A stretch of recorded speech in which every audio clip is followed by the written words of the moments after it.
have all of my nappies from today.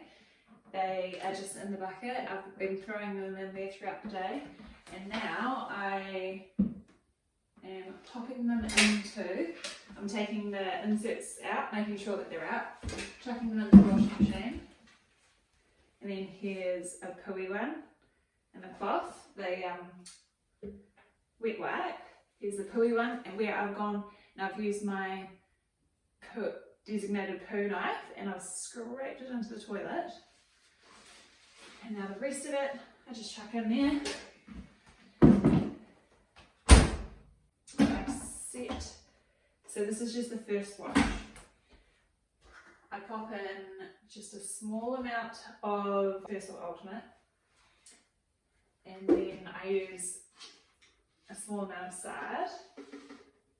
The reason why I only use a really small amount is because we're on rainwater, which is really soft, and so it ends up being too bubbly and can end up stopping the cleaning process properly. Cool, and then now I'm setting it to 60 degrees, and because it actually doesn't matter how long this is on for, I'm not going to do another one tonight. I actually set it for 4.5 hours. I know, ridiculous, but the minimum that they recommend is like an hour or 45 minutes, but that doesn't actually matter. So for saving energy, I put it for ages. And then for the rest of the clothes of the day, so I have these two baskets. So tomorrow morning, when all of these nappies are clean, I'll put them into this basket. And then actually with my other basket, I put all of the small things from the day.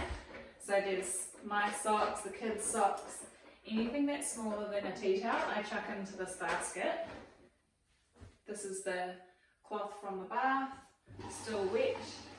And I put them in the baskets instead of like leaving them in a closed bucket, because I want that to be airy through there, so the things that are wet don't get gross and mouldy. You want it to have the oxygen going through it, the air. Okay, so it is the next day and the washing is finished. So I get my basket, so it's all airy, and I just put them in there like this, and I do nothing extra. I don't like put them out or anything like that. And I thought that that would make them go mouldy, but it's never gone mouldy. And I just pop them up there and I leave them. Okie dokie. Day 2, where I'm just doing another pre-wash. Same thing, putting all the nappies in for the day. If my son wears a night nappy, I will do it first thing in the morning. But at the moment we're trying to toilet train at night time, so we're seeing how that goes. So instead I'm actually doing what's washing your sheets. But anyway, so now I can do it first thing, last thing at night. Here we go.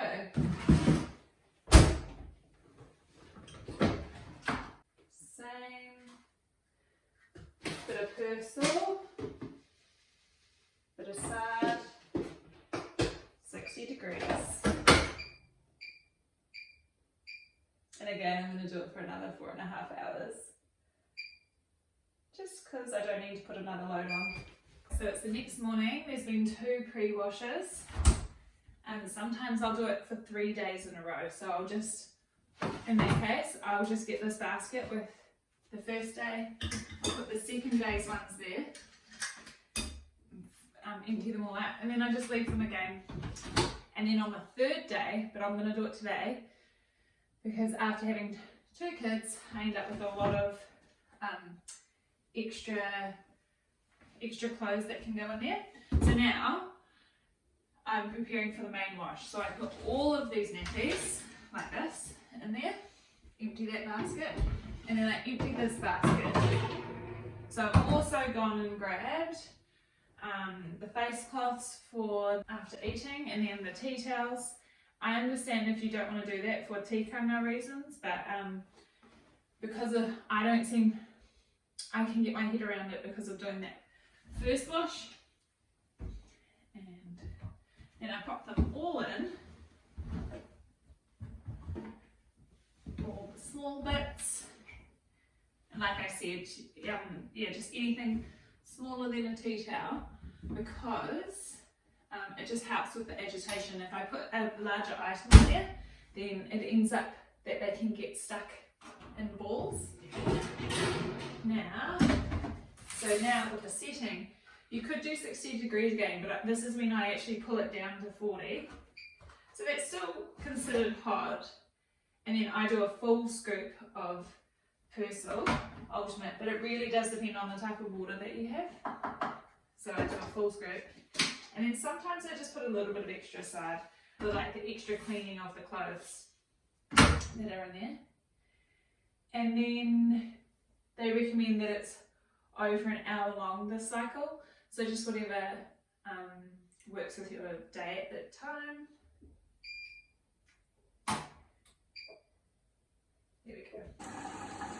So the best way to know if you have got enough suds or not enough suds is wait 10, 20, 30 minutes into the cycle. So you need to put an alarm on your phone for sure. And then you come back and you have a look. So this is just the beginning. I'll put a timer on my phone and we'll come see how it's looking. Alright, so this is 20 minutes later. And as you can see, there's not too many suds. There's just a few. Maybe I could put some more powder or a bit more laundry booster, like the Sard or the Vanish. But it looks pretty good. So that what you want is not to have too many suds, because then the clothes aren't actually getting washed properly. You want to have a good amount of agitation, and you want to have it between 40 and 60 degrees.